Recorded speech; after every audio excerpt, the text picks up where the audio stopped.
এই হলো ধনেপাতা। সুন্দর করে আজকে ধনেপাতার আচার বানাবো।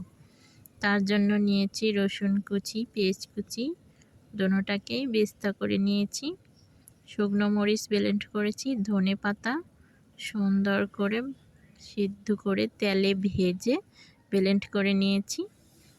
দিলাম খাঁটি সরষের তেল, দিলাম ধনেপাতা, তার সাথে দিলাম মরিচ গুঁড়ো, শুকনো মরিচ গুঁড়ো।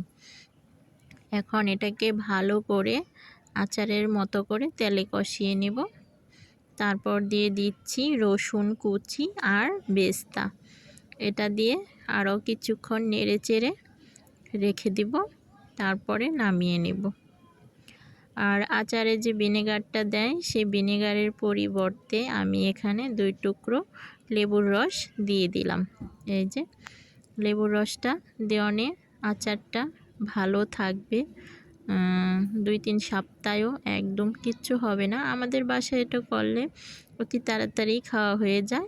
তো আজকে দেখুন খুব সুন্দর হয়েছে আচারটা। এখানে বয়রম ভরে রেখে দিলাম খাবার টেবিলে। যার যখন লাগে অবশ্যই এখান থেকে নিয়ে খেয়ে নেবে। আর এই যে আমার আম্মু আজকে এখানে বসে ধনেপাতার আচার দিয়ে ভাত খেয়ে নিচ্ছে। খেয়ে আপনাদের বলবে কেমন হয়েছে টেস্টটা। তো এই যে দেখুন গরম ভাতের সাথে এই ধনেপাতার আচারটা খেতে কিন্তু একদম খুবই ভালো লাগে। অবশ্যই এভাবে বাসায় করে দেখবেন, সত্যি কি বলছি নাকি। তো এই যে আম্মু খেয়ে বলছে সেই হয়েছে নাকি আচারটা।